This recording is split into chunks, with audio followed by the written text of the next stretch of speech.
बिहार चुनाव के बाद अब बड़ा सवाल ये उठ रहा है कि चुनाव जीतने के लिए जो पैसे बांटने का खेल था, अब वो खुलेआम चलने लगा है। क्या वो बंद हो जाना चाहिए? क्योंकि बिहार में चलते चुनाव में सरकार ने 10-10 हजार रुपए बांटे, 10-10 हजार रुपए सीधे अकाउंट्स में ट्रांसफर किए गए। यही एमपी में किया गया, यही महाराष्ट्र में किया गया और यही बिहार में बम्पर तरीके से किया गया। और आगे जहां चुनाव होंगे यही तरीका पार्टियां अपनाएंगी। आगे चुनाव बंगाल में होगा तो बहुत मुमकिन है कि ममता बनर्जी कैश ट्रांसफर की कोई स्कीम ले आए। आगे चुनाव यूपी में होगा तो वहां भी कैश ट्रांसफर की कोई स्कीम आ जाए तो इस पर हैरानी नहीं होनी चाहिए। बिहार में 1 करोड़ से ज्यादा महिलाओं को चुनाव के ऐलान के 10 दिन से पहले और बीच चुनाव के बीच हर शुक्रवार को महिला रोजगार योजना के नाम पर 10-10 हजार रुपए बांटे गए। कई लोग कह रहे हैं कि चुनाव आयोग को ऐसा नहीं करने देना चाहिए था।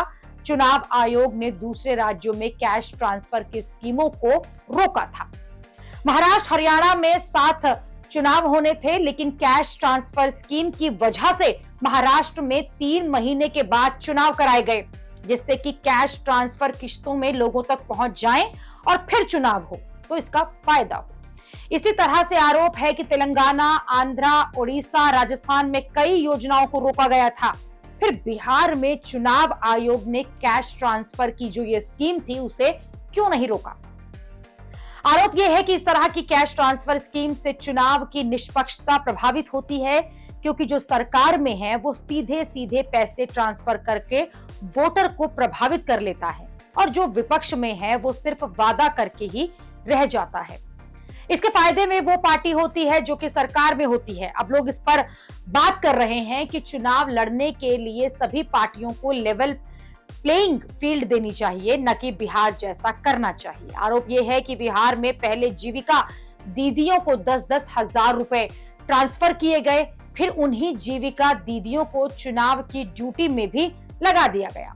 ऐसे में जो लाभार्थी हैं वो वोटर को क्यों प्रभावित नहीं करेंगी? ऐसे में स्वतंत्र और निष्पक्ष चुनाव की प्रक्रिया पर ही सवाल उठ जाता है। अब बिहार में जो हो गया वो हो गया, लेकिन इस पर आगे ध्यान देने की जरूरत है कि सत्ता में रहकर पैसे और पावर का इस्तेमाल चुनाव जीतने के लिए कोई भी ना कर पाए, चाहे वो सत्ताधारी पार्टी हो या फिर विपक्ष हो। क्योंकि पहले जब फ्री की योजनाओं की बात होती थी तो लोग कहते थे कि रेवड़ी देना बंद होना चाहिए, क्योंकि बाद में आम जनता को ही ज्यादा टैक्स देकर इसे भुगतना पड़ता है। ऊपर से देश पर जो बोझ है वो भी बढ़ता है। ऐसा कभी नहीं देखा गया कि एक चुनाव में 10-10 हजार की बड़ी रकम खातों में सीधा ट्रांसफर की गई हो और रोजगार के नाम पर दी गई रकम के बारे में ये कहा गया हो कि आगे 2 लाख रुपए तक मिलेंगे और इसे वापस भी नहीं करना पड़ेगा। अब कोई लोग ये कह रहे हैं कि चुनाव के नियम बदलने चाहिए, सरकार कोई पैसा या गिफ्ट ठीक चुनाव के टाइम वोट लेने के लिए न बांटे, चुनावी खर्च की सीमा हर सीट की आबादी और लोगों की आय के हिसाब से हो, किसी भी सीट पर बाहरी लोग जाकर प्रचार न करें, पीएम, सीएम, मंत्री अपना काम छोड़कर हर जगह प्रचार करने न पहुंचे, अपने 5 साल के रिपोर्ट कार्ड और अपनी नीतियों के आधार पर ही वोट जो है वो मांगे जाएं।